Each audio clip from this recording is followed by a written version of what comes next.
Hi guys, welcome back to the channel, or welcome if you're new. My name's Heather Salter-Purves. I'm a dark fantasy and folklore author, currently working on a variety of different books, and today's video is going to be the difference between dark fantasy and horror. Grab yourself a cup of tea. I will also have some book recommendations in this, might help implement it. So if you've ever been confused whether a book is horror or dark fantasy, you're not alone. I ask this question quite a lot. I get asked it of whether I am a horror writer or a fantasy writer, and it did get me thinking. But understanding the differences is actually what matters in terms of when you pick up a book. Because if you go in hoping for fantasy and it's a horror, you are going to walk away with a very different reading experience.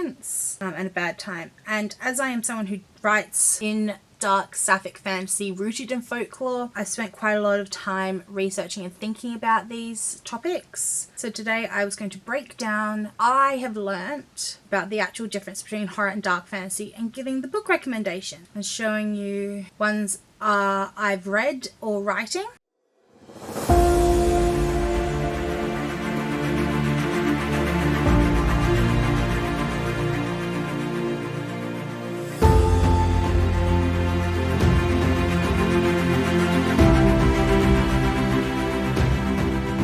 So let's start by talking about horror, because I think it's actually the easier one to define in terms. Horror's primary goal is to frighten you. That's it. The whole point of a horror story is to make you fear, dread, or feel deeply uneasy about something. Everything in the story serves a purpose. The atmosphere, the pacing, the reveals, and the ending. In horror, the monster or threat is the antagonist. That's what we're fighting against. Things that you're supposed to fear and escape, whether it's a ghost, a demon, or a serial, or a cosmic entity beyond comprehension. Monsters are the problem, and the protagonist's job is to either survive the encounter or defeat the creature. The emotional core of horror is just a fear, a visceral, unsettling feeling. Sometimes it's that core, unsettling, uneasy, visceral feeling that feeds on something deep down inside. That something's going horribly wrong, even if you can't definitively tell what it is. Good horror gets under your skin and stays there and scratches and itches. One of the big horror endings tends to be tragic, hopeless, and deeply unsettling. Not always. There are horror stories that have some happy endings. The genre is very heavily leaning towards things don't work out or the horror wins. Survival comes at a devastating cost to the people involved, because horror is about confronting our worst fears, and sometimes the fears still win. To think about horrors, I'm drawn to Mexican Gothic. Gorgeous, atmospheric, terrifying. The house is wrong, the family is wrong, everything's wrong, and you feel dread building through everything. It's slow moving, tension building. Everything is just slightly off, and that is terror. Or The Haunting of Hill House by Shirley Jackson. We've always lived in the castle. These are psychological dreads where you're never quite sure what's real. Blurs the lines between reality and fiction, and whether or not you can trust your own perception. So in horror, you're supposed to be scared. The reader's expectation is the author is crafting for fear, unsettlement. But then we move on to fantasy. Dark fantasy is different. This is where things get really interesting. Dark fantasy's primary goal is to tell a story about something else, some bigger plan. Love, power, identity, transformation, survival, using darkness as the backdrop. The dark elements aren't there to scare you entirely. They're there to be complications in the story, raise the stakes, explore what people become when navigating terrible and horrific circumstances. Dark fantasy, the monsters might be the protagonist, they might even be a love interest, or a morally complex figure within the story that's supposed to you're supposed to at some point either continue to despise or empathize with. Most monsters aren't necessarily the problem to solve. It might even be the person you end up rooting for, the person you fall in love with, or the main character itself. The emotional core of dark fantasy is often about love, survival, transformation within the darkness, the identity of someone. Yes, there are dark elements. Yes, terrible things happen within those books. But the story is asking you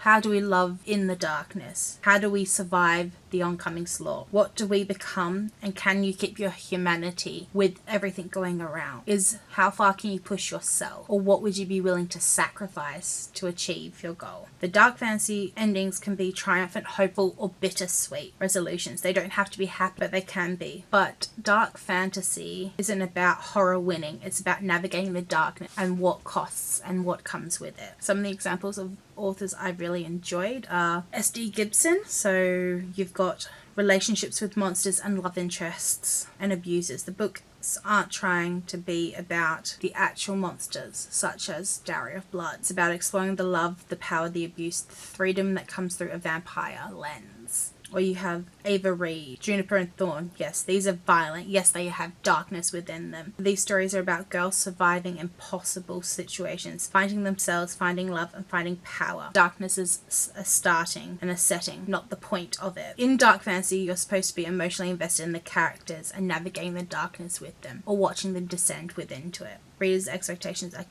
is with the connection around it and not the fear that it elicits. So making sure you find importance. So here's the point. Here's the key difference of what you think. Ask yourself, what is the story really about? Is it about feeling scared and uneasy? Or is it about tackling a bigger issue? Either way you think about it, in the horror, the monster is what you fear. In dark fantasy, the monster might be who you love and loves you back. Horror wants you to run from the monster. Dark fantasy wants to ask, what if you can't? What if you don't want to? What if you are the monster that you've become? So let me give you, for example, in my upcoming release, Mr. Memory, we have a witch that fled witch trials into a forest and passed in a brutal winter, who then becomes a will-o'-the-wisp within forest, leading people that are doing dark, horrific things further astray, letting them get lost until one person steps through. A sociology student, it's a ghost romance.